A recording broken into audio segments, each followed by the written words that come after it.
जय जगन्नाथ शुभ सकाळ सांग माने वर्तमान समय हिची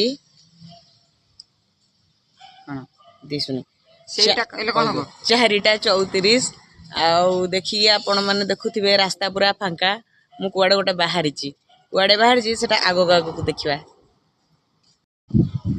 वर्तमान समय 4:30 देखंतु अंधार केमती अछि शीत प्रबल आमे रहिछु गोटे टी स्टॉल रे चा पिया चलछि गुंची मुसा बलिया मुह देखौछि पिलाटी देखंतु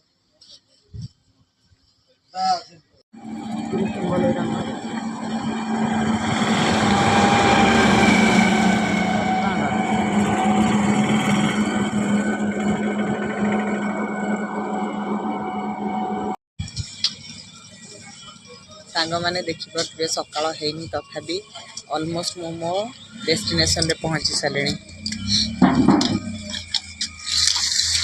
देखंतु मो डेस्टिनेशन कोठी मुझे कुआड़े जाऊँगी पुरी जावा और बाटर माँ मंगला को एका छाड़ दे सेम तो हो पारबनी। टाइम 5:50। जय माँ मंगला।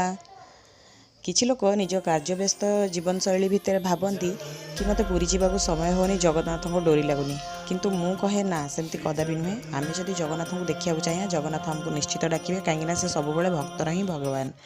तो निज जीवनचर्या भितर समय बाहर करंतु आ चेष्टा करंतु जीवाई।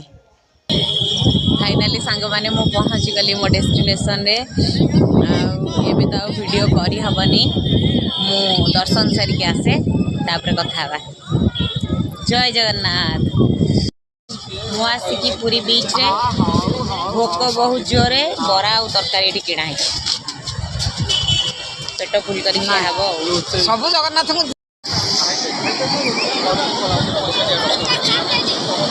देखंतु सांग माने फाइनाली समुद्र कूल समुद्र केते बड़ बड़ ढेउ जुआर लहड़ी बागुची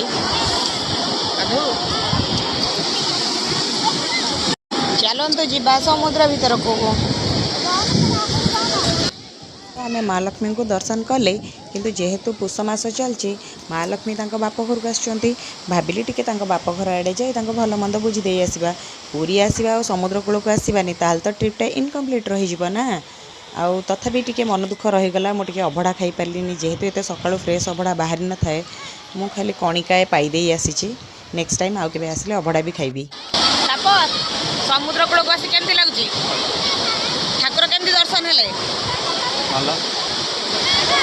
पुरी आसवार एक्सपीरियंस केमितिया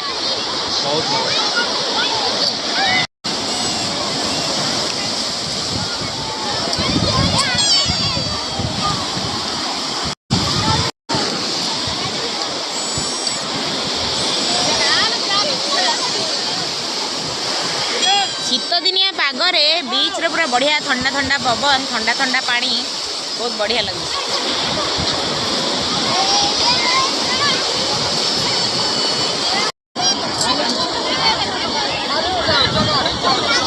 घोड़ा ऑटो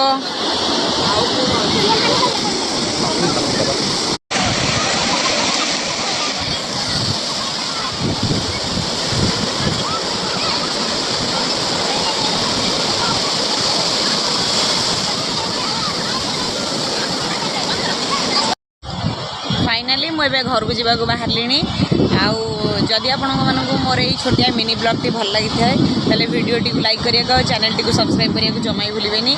देखा पुणी आउ थे गोटे नेक्स्ट नुआ वीडियो रे रही। नमस्कार। जय जगन्नाथ।